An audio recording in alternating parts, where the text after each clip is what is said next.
Hi friends, మీరు చూస్తున్నారు Telugu job news. Wing అనేటటువంటి కంపెనీ నుంచి మనకి లేటెస్ట్గా 12 రకాలైనటువంటి జాబ్ నోటిఫికేషన్ అనేది మనకి రావడం జరిగిందండి. ఈ నోటిఫికేషను కంప్లీట్గా మనం ఇంటి దగ్గర నుండి వర్క్ చేసుకునేటటువంటి 12 రకాలైనటువంటి జాబ్స్ ఉన్నాయండి. అంతేకాకుండా చాలా రకాలైనటువంటి బెనిఫిట్స్ కూడా ఉన్నాయి. ఈ జాబ్ కోసం మనం ఎటువంటి ఫీ కూడా పే చేయాల్సిన అవసరం లేదు. అదేవిధంగా ఎక్స్పీరియన్స్ కూడా అవసరం లేదు. 12th అదేవిధంగా ఎనీ డిగ్రీ చదివినటువంటి ఫ్రెష్ క్యాండిడేట్స్ ఎవరైనా సరే ఈ యొక్క జాబ్స్కి అప్లై చేసుకోవచ్చు. మీకు ఏది సూటబుల్ అయితే ఆ యొక్క జాబ్కి మీరు అప్లై చేసుకుంటే సరిపోతుంది. ఇంకా ఇచ్చే బెనిఫిట్ ఏంటంటే, ఎవరన్నా మీరు ఫ్రెండ్ని రిఫర్ చేసినట్లయితే, వాళ్ళు జాయిన్ అయినట్లయితే మీకు రిఫరల్ బోనస్ కింద మీకు 2000 రూపీస్ ఆన్ ది స్పాట్లో మీకు ఇవ్వడం జరుగుతుందన్నమాట. సో ఈ కంపెనీకి సంబంధించినటువంటి అన్ని డీటెయిల్స్ కూడా మనం ఇక్కడ అఫీషియల్ సైట్లో మనం చూసుకున్నట్లయితే, ఇక్కడ మనకి content writer, digital marketing, customer service representative, e commerce specialist, executive assistant, graphic designer and general virtual assistant. So ఈ విధమైనటువంటి జాబ్స్ నోటిఫికేషన్ అనేది మనకి వింగ్ అనేటటువంటి కంపెనీ నుంచి మనకి రావడం జరిగింది. సో వీటికి అన్ని రకాలుగా కూడాను ఏ విధంగా అప్లై చేసుకోవాలి, అప్లై ప్రాసెస్ ఏ విధంగా ఉంటుంది, కంప్లీట్ డీటెయిల్స్ అన్నీ కూడా మనం ఈ వీడియోలో డిస్కస్ చేద్దాము. ఇక్కడ కూడా స్కిప్ చేయకుండా ఎండ్ వరకు కూడా చూడండి. వీటికి సంబంధించినటువంటి లింక్స్ అన్ని కూడా నేను డిస్క్రిప్షన్లో ప్రొవైడ్ చేయడం జరుగుతుంది. Friends, welcome back Telugu job news. First time మన ఛానల్ విజిట్ చేసినట్లయితే తప్పకుండా లైక్ చేసి సబ్స్క్రైబ్ చేయండి. అదేవిధంగా బెల్ ఐకాన్ ట్యాప్ చేయడం వల్ల మీరు మోర్ ఇన్ఫర్మేటివ్ వీడియోస్ని పొందగలరు. వింగ్స్ అనే కంపెనీ నుంచి వచ్చినటువంటి అఫీషియల్ కెరియర్ పేజ్లో మనం ఇక్కడ చూస్తున్నామండి. వీళ్ళు ఇచ్చినటువంటి నోటిఫికేషన్ కంప్లీట్గా అన్ని జాబ్స్ కూడాను రిమోట్ అని చెప్పేసి మనకి ఫుల్ టైము, పార్ట్ టైం కూడా కాదు, కంప్లీట్గా ఫుల్ టైం జాబ్స్ అన్నీ కూడాను. బుక్ కీపర్ అంటే అర్థం ఏంటంటే, ఎవరైతే అకౌంట్స్కి సంబంధించి ఈ ఇన్వాయిసెస్ ఇవన్నీ కూడా రేజ్ చేస్తారో, కన్సల్టెంట్ వెండర్స్ ఉన్నటువంటి అకౌంట్స్కి రిలేటెడ్గా ఉన్నటువంటి జాబ్ ఇది. దీన్నే బుక్ కీపర్ అని కూడా అంటారనమాట. సో ఇంకా కంటెంట్ రైటర్కి సంబంధించినటువంటిది, customer service executive, digital marketing, executive assistant, graphic designer, personal assistant, lead generation specialist, general virtual assistant, ఈ విధమైనటువంటి చాలా రకాలైనటువంటి జాబ్స్ మనకి ఇక్కడ వాళ్ళు ఇవ్వడం జరిగిందనమాట. సో ఈ యొక్క జాబ్స్ అన్నీ కూడా ఒక్కొక్కటి కూడా మీరు క్లిక్ చేసి, నేను ఇచ్చినటువంటి లింక్ అనేది మీరు ఓపెన్ చేసినట్లయితే, ఈ అఫీషియల్ లింక్ ఓపెన్ చేసినట్లయితే ఒక్కొక్క జాబ్కి కూడా ఒక్కొక్క రకమైనటువంటి క్వాలిఫికేషన్ వాళ్ళు ఇవ్వడం జరిగింది. మీకు ఏ రకమైనటువంటి క్వాలిఫికేషన్ ఉందో దాని ప్రకారం ఆ యొక్క జాబ్కి మీరు అప్లై చేసుకుంటే సరిపోతుందన్నమాట. సో ప్రతి యొక్క దీనికి కూడాను అప్లై ఫర్ దిస్ జాబ్ అని చెప్పేసి మీకు ప్రతి ఒక్క జాబ్కి సపరేట్గా కనిపిస్తుంది. ఇక్కడ ఉన్న వాటిల్లో మనం ఒక్కొక్కటిగా చూద్దాం. కొన్ని నేను చూపిస్తాను, ఎందుకంటే అన్నీ చూపించాలంటే కూడా టైం అనేది చాలా ఎక్కువ టైం అవుతుంది. కాబట్టి ముఖ్యంగా 1 or 2 నేను ఏ విధంగా అప్లై చేయాలనేటువంటి ప్రాసెస్ అనేది నేను మీకు ఓపెన్ చేసి చూపిస్తాను. సో చూసిన తర్వాత దాని ప్రకారంగా మీకు క్వాలిఫికేషన్ బట్టి మీరు రిమైనింగ్ జాబ్స్ మీకు ఏది సూటబుల్ అయితే ఆ యొక్క జాబ్ని మీరు అప్లై చేయడానికి ప్రయత్నించేయండి. సో ముందుగా మనం చూసుకున్నట్లయితే, కస్టమర్ సపోర్ట్ అనేటటువంటి జాబ్ను మనం ఏ విధంగా అప్లై చేయాలనేటువంటి చూద్దాము. కస్టమర్ సర్వీస్ రిప్రజెంటేటివ్ అనేటువంటి ఈ జాబు, అన్ని జాబ్స్ కూడాను వర్క్ ఫ్రమ్ హోమేనండి. క్వాలిఫికేషన్ మారుతూ ఉంటుంది, అదేవిధంగా చేయాల్సినటువంటి వర్క్ అనేది మారుతూ ఉంటుంది. ఓకే, సో ఇక్కడ నేను మీకు చెప్పినట్టుగా కంపెనీ వాళ్ళు ఏంటంటే మనకి, you may also refer a friend using the affiliate marketing program and earn up to 2000 rupees if your referral friend is hired. So మీరు రిఫర్ చేసినటువంటి ఫ్రెండ్ ఆ జాబ్లో కనుక జాయిన్ అయినట్లయితే మీకు 2000 రూపీస్ ఇవ్వడం జరుగుతుందని చెప్పేసి వీళ్ళు క్లియర్గా మెన్షన్ చేయడం జరిగింది. వీళ్ళు ఇచ్చేటటువంటి బెనిఫిట్స్ కనుక మనం చూసుకున్నట్లయితే పర్ఫార్మెన్స్ ఇన్సెంటివ్స్ కూడా ఉంటాయండి. నేను మీకు థంబ్నెయిల్లో కూడా మెన్షన్ చేశాను, చాలా రకాలైనటువంటి బెనిఫిట్స్ ఉన్నాయని చెప్పేసి అని. వాటిల్లో ఇదేంటంటే పర్ఫార్మెన్స్ ఎవరైతే బాగా చేస్తారో వాళ్ళకి ఇన్సెంటివ్స్ ఇస్తారని చెప్పేసి చెప్తున్నారు. జాబ్ సెక్యూరిటీ, స్టేబిలిటీ అంటే మీకు ఒక్కసారి జాయిన్ అయిన తర్వాత మీకు మధ్యలో తీసేయడం అంటూ ఏమీ ఉండదు. సో ప్రజెంట్ డేస్లో ఏంటంటే వర్క్ ఫ్రమ్ హోమ్ అనేది మనకి దొరకడం చాలా లక్ అని మనం చెప్పుకోవచ్చు. సో పెయిడ్ ట్రైనింగ్ కూడా ఉంటుంది, మీకు ఇంక్లూజివ్ కల్చర్ ఉంటుంది, అప్కమింగ్ స్కిల్స్ ఆపర్చునిటీ, మీరు ఇంకేమన్నా డెవలప్ అవ్వడానికి ఇంకేమన్నా కోర్సులు నేర్చుకోవాలన్నా సరే మీరు నేర్చుకోవడానికి వాళ్ళు అవకాశం కల్పిస్తారు. ఈ జాబ్స్ అన్నీ కూడా 100% work from home. Exceptionally supportive team, మీకు ఎటువంటి సపోర్ట్ కావాలన్నా సరే టీం ఉంటుంది మీకు అవైలబుల్గా. మనం ఇంటి దగ్గర నుంచే వర్క్ చేసినా సరే మీకు ఆన్లైన్లో మీకు వాళ్ళు సపోర్ట్ ఇస్తూ ఉంటారు. Opportunity for the career growth కోసం కూడా మీకు ఆపర్చునిటీస్ వాళ్ళు ఇస్తారని చెప్పి చెప్తున్నారు. Fun work environment and holiday and over time pay.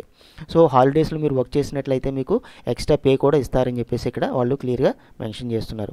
So timing వచ్చేసేటప్పటికి యూఎస్ ఈ సంబంధించినటువంటి కంపెనీ కాబట్టి యూఎస్ టైమింగ్స్లో మనం వర్క్ చేయాల్సి ఉంటుందండి. వారానికి 20 గంటలకి తక్కువ కాకుండా 40 గంటలకి ఎక్కువ కాకుండా మధ్యలో అంటే అట్లీస్ట్ మనం వారానికి ఒక 20 అవర్స్ వర్క్ చేసుకునేటట్టుగా ప్లాన్ చేసుకోవాలన్నమాట. Okay, this is a based experience and skills. So experience and based దాని ప్రకారం బేస్ చేసుకొని వీళ్ళు ఈ జాబ్ ఇవ్వటం జరుగుతుందన్నమాట. ఇది కంప్లీట్గా మనం వర్క్ ఫ్రమ్ హోమ్ అని చెప్పేసి ఆల్రెడీ మనం డిస్కస్ చేసాము. సో ఫ్రెండ్స్, చాలామంది ఏంటంటే మన వీడియోస్ చూస్తున్నారు, సో వెల్ అండ్ గుడ్, బాగా సపోర్ట్ చేస్తున్నారు. బట్ ఏంటంటే కొంతమంది ఏంటంటే వీడియోస్ చూసి అలాగ లైక్ చేయకుండా సబ్స్క్రైబ్ చేయకుండా మర్చిపోతున్నారు. సో దయచేసి వీడియో చూడండి, మీకు 100% నేను షూర్ ఇస్తున్నాను. మీకు యూజ్ఫుల్ అయినటువంటి వీడియోస్ని నేను 1-2 సార్లు కూడా చెక్ చేసి డిఫరెంట్ సైట్స్లో జెన్యూన్ అనుకుంటేనే నేను మన వీడియోలో పోస్ట్ చేయడం జరుగుతుంది. సో చూసి మీకు ఆ క్వాలిఫికేషన్ లేకపోయినా, ఒకవేళ మీకు ఆ జాబ్ ఇష్టం లేకపోయినా మీ ఫ్రెండ్స్ అండ్ రిలేటివ్స్లో ఉన్న వాళ్ళకి నేను రిఫర్ చేయమని చెప్పేసి నేను రిక్వెస్ట్ చేస్తున్నాను. ఎందుకంటే జాబ్ లేక ఎవరైతే ఇబ్బంది పడుతున్నారో వాళ్ళు అప్లై చేసుకోవడానికి మనం అవకాశం కల్పించినట్టు ఉంటుంది. ఎక్కువ మందికి షేర్ చేసినట్లయితే ఎవరికైతే అప్లై చేసుకోవడానికి మంచి అవకాశం కల్పించినట్టుగా ఉంటుందని చెప్పేసి నేను రిక్వెస్ట్ చేస్తున్నాను అనమాట. సో నేను చెప్పింది మీకు అర్థమైందని చెప్పేసి అనుకుంటున్నాను. డెఫినెట్గా మీరు సపోర్ట్ చేస్తారని చెప్పేసి నేను ఆశిస్తున్నాను. నెక్స్ట్ ప్రాసెస్ మనం చూసుకున్నట్లయితే మనకి ఇక్కడ టెక్నికల్ రిక్వైర్మెంట్ ఏమడుగుతున్నారంటే వీళ్ళు దానికి చూసే ముందు మనం అసలు క్వాలిఫికేషన్ అసలు ఏమడుగుతున్నారు, మనం చేయాల్సినటువంటి వర్క్ ఏంటి, ఈ కస్టమర్ సర్వీస్ రిప్రజెంటేటివ్ అనేటువంటి జాబ్కి మనం ఒకసారి చూద్దామండి. Manage inbound and outbound calls ఉంటాయన్నమాట. Resolve customer concern effectively and efficiently. So మనకి ఇన్బౌండ్ అయినా కావచ్చు, లేదంటే అవుట్బౌండ్ మనం చేయాల్సినటువంటి కాల్స్ అయినా కావచ్చు. ఎందుకంటే కస్టమర్ సర్వీస్ రిప్రజెంటేటివ్ అంటే కస్టమర్కి ఉన్నటువంటి క్వరీస్ని మనం రిజాల్వ్ చేయాల్సినటువంటిది మెయిన్గా చేయాల్సినటువంటి జాబ్ అనమాట. అదేవిధంగా కస్టమర్తో ఉన్నటువంటి రిలేషన్ అనేది చక్కగా మెయింటైన్ చేస్తూ వాళ్ళతో పొలైట్గా మాట్లాడుతూ ఇంటరాక్ట్ విత్ కమ్యూనికేషన్, చక్కని కమ్యూనికేషన్ అనేది నేను మీకు ఎవ్రీ వీడియోలో కూడా నేను రిమైండ్ చేసేది ఏంటంటే ఎనీ జాబ్ తీసుకున్నా సరే nowadays communication is very very important అనమాట. సో ఆ విషయాన్ని మీరు మర్చిపోవద్దు. So keep record customer interaction and process and update the customer accounts and feel the file documents. So ఏవైతే కస్టమర్ రిలేటెడ్గా డాక్యుమెంట్స్ ఉంటాయో ఆ యొక్క డాక్యుమెంట్స్ అన్నీ కూడాను కస్టమర్తో రిలేషన్ రికార్డ్స్ అన్నీ కూడాను చక్కగా మెయింటైన్ చేస్తూ అవన్నీ ప్రాపర్గా మనం కీప్ చేసుకోవాలన్నమాట. Follow up communication procedures and guidelines and policies. So company ఏదైతే పాలసీస్ గైడ్లైన్స్ అన్ని ఇస్తుందో వాటిని తప్పకుండా మనం ఫాలో అప్ చేస్తూ ఉండాలి. Take the extra mile to the engage the customers. So మీరు కస్టమర్తో ఎంత పొలైట్గా ఎంత చక్కగా మీరు మాట్లాడతారో దాని ప్రకారము మీ యొక్క గ్రోత్ అనేది ఉంటుందని చెప్పేసి వీళ్ళు చెప్పడం జరుగుతుంది అనమాట. ఇక్కడ మనకి క్వాలిఫికేషన్ విషయం కనుక చూసుకున్నట్లయితే at least proven experience customer service representative B2C, business to customer, B2B అంటే బిజినెస్ టు బిజినెస్ కెపాసిటీ అని చెప్పేసి అంటున్నారు అనమాట. ఉండాలని గ్యారంటీ ఏమి కాదు, ఉంటే మంచిది అని చెప్పేసి అంటున్నారు. కమ్యూనికేషన్ స్కిల్ అనేది యాజ్ యూజువల్గా అడిగేటటువంటి ఇది ఎక్సలెంట్ ఫోను, ఈమెయిల్ కానీ ఇన్స్టెంట్ మెసేజ్ కమ్యూనికేషన్ స్కిల్స్ చేసేటట్టు ఉండాలన్నమాట. అంటే ఇప్పుడు కస్టమర్ సపోర్ట్ అంటే కేవలం ఒక ఫోన్ ద్వారానే కాదు, వాళ్ళకి మెయిల్ చేయాల్సి రావచ్చు, లేదంటే ఈమెయిల్ చేయాల్సి రావచ్చు. సో ఏదైనా సరే కస్టమర్ రిలేటెడ్గా ఉంటుంది కాబట్టి దేనికైనా సరే మీరు సిద్ధంగా ఉండాలన్నమాట. నెక్స్ట్ ఏంటంటే experience would be word processing and the spread sheets, MS office ఈ స్ప్రెడ్ షీట్స్ గురించి తెలిసి ఉండాలని చెప్పేసి వీళ్ళు చెప్పడం జరుగుతుందన్నమాట. Protective and confident with the keen the attention of the deals and able to work in the gravity the shifts. So shift ప్రకారంగా work చేయాల్సి ఉంటుందని చెప్పేసి కూడా వీళ్ళు ఈ కస్టమర్ సర్వీస్ రిప్రజెంటేటివ్ అయినటువంటి జాబ్కి వాళ్ళు తెలియచేయడం జరిగిందనమాట. నెక్స్ట్ ఇంకో జాబ్ కనుక మనం చూసుకున్నట్లయితే కంటెంట్ రైటర్ అని చెప్పేసి మనకు ఒక జాబ్ ఉన్నది. ఇవన్నీ కూడా మన ఇండియాలో ఉన్నటువంటి జాబ్స్ అన్నీ కూడా మనం వర్క్ ఫ్రమ్ హోమ్ చేసుకునేటువంటి జాబ్స్ అనమాట. ఈ కస్టమర్ సర్వీస్ రిప్రజెంటేటివ్ జాబ్ గురించి మనం తెలుసుకున్నాం కదండి. దీనికి ఏంటంటే పర్టికులర్గా మనకి డిగ్రీ ఉండాలని చెప్పేసి ఇక్కడ ఏం అడగలేదు కాబట్టి 10+2 అంటే 12th పాస్ అయినటువంటి వాళ్ళు ఎవరైనా సరే ఈ కస్టమర్ సపోర్ట్ రిప్రజెంటేటివ్కి మీరు అప్లై చేసుకోవచ్చు. ఇక్కడ మనకి కంటెంట్ రైటర్ అనేటువంటి ఈ జాబ్ కనుక క్వాలిఫికేషన్ కనుక మనం చూసుకున్నట్లయితే బ్యాచిలర్ డిగ్రీ అడిగారండి. Any field certified the course marketing or business.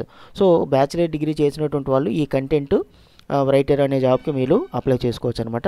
ఇక్కడ ముఖ్యంగా మనం చేయాల్సినటువంటి కంటెంట్ రైటర్కి ఏంటంటే వీళ్ళకి కొన్ని బ్లాగ్స్ కానీ ప్రతి కంపెనీ కూడా కొన్ని బ్లాగ్స్ ఉంటాయి, వెబ్సైట్స్ ఉంటాయి, వాళ్ళ యొక్క వెబ్సైట్స్. ఆ యొక్క వెబ్సైట్స్లో సోషల్ మీడియాస్లో ఈ కంపెనీ యొక్క పోస్ట్స్ అని మనం చేస్తూ ఉండాలన్నమాట. బ్లాగ్లో కానీ ఆర్టికల్స్ రాయటం గురించి కానీ వెబ్సైట్స్ గురించి కానీ మీ సోషల్ మీడియా పోస్ట్స్ కానీ ఈమెయిల్ రైటింగ్ కానీ న్యూస్ లెటర్స్ అండ్ బ్రోచెస్ కానీ white papers and case studies. So ఈ విధమైనటువంటి పోస్టులని కంపెనీకి సంబంధించినటువంటి అన్ని కూడాను కంటెంట్ రైటింగ్ రైట్ మనం చేయాల్సి ఉంటుందన్నమాట. Upload return and content manage publish schedules. So వాళ్ళు ఇచ్చిన దాని ప్రకారము ఏ సోషల్ మీడియాలో మీరు పబ్లిష్ చేయాలి, ఏ కంటెంట్ ఏ విధంగా రాయాలని చెప్పేసి వాళ్ళు ఇన్స్ట్రక్షన్స్ ఇవ్వడం జరుగుతుంది. దాని ప్రకారంగా మీరు కంటెంట్ రాసి మీరు పోస్ట్ చేయాల్సి ఉంటుందన్నమాట. సో ఈమెయిల్స్ పంపించడము, తర్వాత కండక్ట్ జనరల్ అడ్మినిస్ట్రేషన్ ఇవన్నీ కూడా చేయాల్సి ఉంటుంది అని చెప్పేసి వీళ్ళు చెప్పడం జరుగుతుందన్నమాట. ఈ కంటెంట్ రైటింగ్ మనకి క్వాలిఫికేషన్ చూసుకున్నట్లయితే మనం ఇదివరకు చూసినట్టుగా అది మనకి బ్యాచిలర్ డిగ్రీ అడగడం జరిగిందనమాట. Proven content writing, copy writing experience అనేది మనకి ఉన్నట్లయితే డెఫినెట్గా మనకి ఈ జాబ్కి మనకి అప్లై చేసుకోవచ్చు. సో ఇప్పుడు ఈ జాబ్కి సంబంధించి ఏంటంటే టెక్నికల్ రిక్వైర్మెంట్ అనేది మనకి ఏంటంటే యూఎస్బీ హెడ్సెట్ అంటే నాయిస్ హెడ్సెట్ ఉండాలని చెప్పేసి అంటున్నారు. Webcam, working webcam, backup computer ఉండాలి, మెయింటైన్ ఇంటర్నెట్ సర్వీస్ స్పీడ్ అనేది అట్లీస్ట్ 25 Mbps ఉండాలని చెప్పేసి చెప్తున్నారు. బ్యాకప్ ఇంటర్నెట్ సర్వీస్ స్పీడ్ అనేది అట్లీస్ట్ 10 Mbps ఉండాలని చెప్పేసి చెప్తున్నారు. సో బెనిఫిట్స్ గురించి మనం ఆల్రెడీ మాట్లాడుకున్నాము. టైమింగ్స్ కూడా మనకి ఇదివరకు చెప్పినట్టే టైమింగ్స్ అనేది ఉంటాయన్నమాట. సో ప్రతి జాబ్కి కూడా ఈ టెక్నికల్ రిక్వైర్మెంట్ అనేది కంపల్సరీగా ఉండాలని చెప్పేసి వీళ్ళు చెప్తున్నారు. ఏ జాబ్ ఓపెన్ చేసి మనం చూసుకున్నా సరే టెక్నికల్ రిక్వైర్మెంట్ అనేది కామన్గా ఉందన్నమాట. అంటే ఇంటి దగ్గర సిస్టము, కంప్యూటర్ సెటప్ ఎవరికైతే ఉంటుందో, బ్యాకప్ ఇంటర్నెట్ కనెక్టివిటీ ఉండి బ్యాకప్ సెటప్ ఎవరికైతే ఉంటుందో, వెబ్కాము, ఈ యొక్క రిక్వైర్మెంట్స్ ఎవరికైతే ఉంటాయో వాళ్ళు అప్లై చేసుకోవడానికి మనకు అవకాశం ఉందన్నమాట. సో ఈ విషయాన్ని జాగ్రత్తగా గమనించి మీరు ఈ సెటప్ అనేది, కంప్యూటర్ సెటప్ అనేది ఎవరికైతే ఉంటుందో వాళ్ళు అప్లై చేసుకోండి. నెక్స్ట్ ఏంటంటే సెటప్ లేకపోయినా సరే మనం అప్లై చేయడానికి అవకాశం లేదు. ఎందుకంటే మనకి అప్లికేషన్ ప్రాసెస్లో ఈ యొక్క సెటప్స్ మనకు ఉన్నాయా లేదా అని చెప్పేసి ఆ యొక్క స్క్రీన్ షాట్స్ తీసి పెట్టమని చెప్పేసి వాళ్ళు అడగడం జరిగిందనమాట. ఇప్పుడు మనం ఊరికే అప్లికేషన్లో మా దగ్గర కంప్యూటర్ ఉందని చెప్పేసి పెట్టేస్తే మనం అడ్డంగా దొరికిపోతాం. ఎందుకంటే కంప్యూటర్ ఒకవేళ ఉన్నట్లయితే కంప్యూటర్ తాలూకా సెటప్ ఇప్పుడు ఏ కాన్ఫిగరేషన్తో ఉన్నది, బ్యాకప్ ఎంత స్పీడ్తో ఉన్నది, అదేవిధంగా ఇంటర్నెట్ స్పీడు ఏ స్పీడ్తో ఉన్నదని చెప్పేసి వాటి యొక్క స్క్రీన్ షాట్స్ అని మనం కంపల్సరీగా అప్లోడ్ చేయాల్సి ఉంటుందన్నమాట. సో ఈ విషయాన్ని గమనించి ఈ కంప్యూటర్ సెటప్ ఎవరికైతే ఉంటుందో వాళ్ళు అప్లై చేయడానికి ప్రయత్నించండి. ఒకవేళ మీ దగ్గర కంప్యూటర్ సెటప్ లేకపోయినట్లయితే మీ రిలేటివ్స్లో, ఫ్రెండ్స్లో ఎవరికైతే ఈ కంప్యూటర్ సెటప్ ఉంటుందో వాళ్ళు అప్లై చేయడానికి వాళ్ళకి తప్పకుండా షేర్ చేయడం మర్చిపోవద్దు మీరు ఎట్టి పరిస్థితుల్లో కూడాను. ఈ సోషల్ మీడియా అసిస్టెంట్కి సంబంధించి ఏంటంటే వీళ్ళు క్వాలిఫికేషన్ అనేది మనకి బ్యాచిలర్ డిగ్రీ అడిగారండి. ఒక్కొక్క జాబ్ కూడా మీరు ఓపెన్ చేసి చూడండి, చూసి ఏ క్వాలిఫికేషన్ అడిగారో ఆ క్వాలిఫికేషన్ ఉన్నట్లయితే మీరు అప్లై చేయడానికి ప్రయత్నించేయండి. ఇప్పుడు ఏంటంటే మనకి ఒకసారి అప్లై ప్రాసెస్ ఏ విధంగా ఉందో మనం చూద్దాము. అప్లై ఫర్ దిస్ జాబ్ అని దాని మీద క్లిక్ చేసినట్లయితే ఏ జాబ్ చూసుకున్నా సరే అక్కడ ప్రతి యొక్క జాబ్ దగ్గర పోర్టల్లో కూడా మీకు ఈ యొక్క అప్లై ఫర్ దిస్ జాబ్ అని మీకు కనిపిస్తుంది. దానిపైన మనం క్లిక్ చేసినట్లయితే ఇప్పుడు కంటెంట్ రైటర్ అనేటువంటి జాబ్కి నేను క్లిక్ చేశాను. ఇక్కడ మనకి ఫస్ట్ అటాచ్ రెజ్యూమ్ అని చెప్పేసి ఇక్కడ కనిపిస్తుంది. మన రెజ్యూమ్ ఆల్రెడీ మనం సెట్ చేసి పెట్టుకుంటాం కాబట్టి రెజ్యూమ్ అనేది మనం అటాచ్ చేసిన తర్వాత full name, email ID, phone number, current location, current company ఏదైనా వర్క్ చేసేస్తారో లేకపోతే ఎన్ఏ అని చెప్పేసి క్యాపిటల్ లెటర్స్లో పెట్టేస్తారనమాట. లింక్డ్ఇన్ ప్రొఫైల్ అనేది కంపల్సరీగా ఉండాలి. ఒకవేళ లేకపోయినట్లయితే మీరు క్రియేట్ చేయడానికి జీమెయిల్తో మీరు యూజ్ చేసి మీరు లింక్డ్ఇన్ ప్రొఫైల్ అనేది క్రియేట్ చేసుకోండి. ఓకే, అప్లికేషన్ క్వశ్చన్స్ ఏంటంటే ఇక్కడ ఏమడుగుతున్నారంటే హూ రిఫర్డ్, ఎవరైనా రిఫర్ చేశారో ఈ జాబ్కి అని చెప్పేసి అడుగుతారు. రిఫర్ చేస్తే వాళ్ళ పేరు రాస్తారు, లేదంటే విడిచిపెట్టేస్తారు. వెబ్సైట్, బ్లాగ్ ఏమైనా ఉంటే రాస్తారు, లేదంటే అవసరం లేదు. కానీ రెడ్ మార్క్లో ఉన్నది మాత్రం కంపల్సరీగా రాయాల్సి ఉంటుందన్నమాట. డిజైర్డ్ శాలరీ, ఎంత శాలరీ కావాలనుకుంటున్నారు అని చెప్పేసి ఇక్కడ అడుగుతున్నారు వీళ్ళు. సో పర్ యానం అని చెప్పేసి మనం చూసుకున్నట్లయితే 2.5 నుంచి 3 అని చెప్పేసి పెట్టండి. ఎక్స్పీరియన్స్ ఉన్నటువంటి వాళ్ళు, ఎక్స్పీరియన్స్ లేని వాళ్ళు 1.75 నుంచి 2 lakh పర్ యానం అని చెప్పేసి మీరు మెన్షన్ చేయండి, సరిపోతుంది. What is the earliest start date, మీరు ఎంత త్వరగా జాయిన్ అవుతారని చెప్పేసి అంటున్నారు. విత్ ఇన్ ఏ వీక్ అని చెప్పేసి పెట్టండి. నెక్స్ట్ కెన్ యూ వర్క్ ఈ వీకెండ్స్లో వర్క్ చేస్తారని చెప్పేసి అడుగుతున్నారు. ఎస్ అని క్లిక్ చేయండి. What experience leave do you have the for the position, మీరు ఇప్పుడు అప్లై చేస్తున్నటువంటి పొజిషన్ మీరు ఏ లెవెల్లో ఉన్నారు, ఇంటర్మీడియట్, ఎక్స్పర్ట్, ఎంట్రీ లెవెల్. అంటే ఇప్పుడు మనం అప్లై చేసేటువంటి జాబ్ ఏంటి, కంటెంట్ రైటర్ అన్నమాట. ఈ జాబ్ అనేది మీరు ఎక్స్పీరియన్స్ ఉన్నదా, లేకపోతే ఎక్స్పీరియన్స్ ఉన్నట్లయితే మీరు ఎక్స్పర్ట్ అని పెడతారు, లేకపోయినట్లయితే ఎంట్రీ లెవెల్ అని పెడితే సరిపోతుంది అనమాట. So next how did you here, ఈ జాబ్ గురించి మీకు ఏ విధంగా తెలుసు అని చెప్పేసి అడుగుతున్నారు. మనకి ఏదైనా సరే క్లిక్ చేయండి, ప్రాబ్లం అయితే ఏం లేదు. Are you currently employed working any projects అని చెప్పేసి అంటున్నారు. వర్క్ చేస్తే ఇస్తారా, లేదంటే నో అని క్లిక్ చేసండి. If you are currently employed, notice period ఎప్పటిలోగా జాయిన్ అవుతారని చెప్పేసి అడుగుతున్నారు. విత్ ఇన్ ఏ వీక్ అని చెప్పేసి పెట్టండి, లేదంటే 2 weeks అని పెట్టండి, పర్వాలేదు. During the time of the day can you work, మీరు యూఎస్ టైమింగ్లో వర్క్ చేస్తారా అని చెప్పేసి అడుగుతున్నారు. ఎనీ టైం అని చెప్పేసి పెట్టండి, సరిపోతుంది. నెక్స్ట్ మనం చూసుకున్నట్లయితే wing assistant or enrolled in a screen monitoring program for the quality assurance purpose are you okay. So మనం వర్క్ చేస్తున్నప్పుడు ఎనీ టైం అయినా సరే స్క్రీన్ రికార్డింగ్ అనేది మనకి చేయవచ్చు అని చెప్పేసి అంటున్నారు. దాన్ని మీకు ఓకే అనుకుంటే ఓకే అని చెప్పేసి క్లిక్ చేయండి. నేను మీకు ఇదివరకు చెప్పాను కదండి, టెక్నికల్కి సంబంధించినటువంటి స్క్రీన్ షాట్స్ మనం తీసి పెట్టాలని ఉంటుందని చెప్పేసి కంప్యూటర్ సెటప్ గురించి. అదే విషయం ఇక్కడ అడుగుతున్నాను అనమాట. Please upload screen shot your main internet download and upload speed అని గురించి అడుగుతున్నారు. అదేవిధంగా ఇక్కడ బ్యాకప్ ఇంటర్నెట్ డౌన్లోడ్ స్పీడ్ గురించి స్క్రీన్ షాట్ అడుగుతున్నారు. ప్లీజ్ అప్లోడ్ స్క్రీన్ షాట్ ఎవరు కంప్యూటర్ స్పెసిఫికేషన్స్, ఏ కాన్ఫిగరేషన్తో మన యొక్క కంప్యూటర్ ఉందని చెప్పేసి దాని యొక్క స్క్రీన్ షాట్ కూడా అప్లోడ్ చేయాల్సి ఉంటుందని చెప్పేసి వీళ్ళు అడుగుతున్నారు అనమాట. ఎడిషనల్ ఇన్ఫర్మేషన్ ఏదైనా ఉంటే ఇస్తారు, లేదంటే ఇది విడిచిపెట్టవచ్చు. ఫైనల్గా ఇవన్నీ కూడా మనం ఫిల్ చేసిన తర్వాత సబ్మిట్ అప్లికేషన్ అనే దాని మీద క్లిక్ చేసినట్లయితే మనకి అప్లికేషన్ అనేది ఫార్వర్డ్ అవుతుంది. తర్వాత ఏంటంటే వీళ్ళు మనం పంపించినటువంటి అప్లికేషన్స్ షార్ట్ లిస్ట్ చేసి ఎవరైతే షార్ట్ లిస్ట్ అవుతారో వాళ్ళకి స్మాల్ అసెస్మెంట్ అనేది మీకు కండక్ట్ చేస్తామని చెప్పేసి చెప్తున్నారు. అసెస్మెంట్ అయిన తర్వాత మీకు ఇంటర్వ్యూ అనేది షెడ్యూల్ చేయడం జరుగుతుందని చెప్పేసి వీళ్ళు తెలియజేస్తున్నారు అనమాట. సో మనం ఒకసారి పంపించిన తర్వాత ఎవరికైతే షార్ట్ లిస్ట్ మనం పంపించిన వాటిలో వాళ్ళు qualified candidate will be intimated. So పంపించిన వాళ్ళు ఎవరైతే సెలెక్ట్ అవుతారో వాళ్ళకి చిన్న అసెస్మెంట్ ఉంటుంది, తర్వాత ఇంటర్వ్యూ షెడ్యూల్ చేస్తామని చెప్పేసి వీళ్ళు చెప్పడం జరిగిందనమాట. సో మీ ఫ్రెండ్స్ అన్ని కొలీగ్స్ని రిఫర్ చేయడం వల్ల కూడాను మనకి అమౌంట్ అనేది రావడానికి అవకాశం ఉంది. సో మీకు ఈ జాబ్ గురించి ఇంకేదన్నా సరే డౌట్ ఉన్నట్లయితే నాకు కమెంట్ సెక్షన్లో తెలియచేయగలరు. డెఫినెట్గా మన ఛానల్ని సపోర్ట్ చేస్తారని చెప్పేసి నేను ఆశిస్తున్నాను. మరొక మోర్ ఇన్ఫర్మేటివ్ వీడియోతో మళ్ళీ కలుద్దాం. All the best.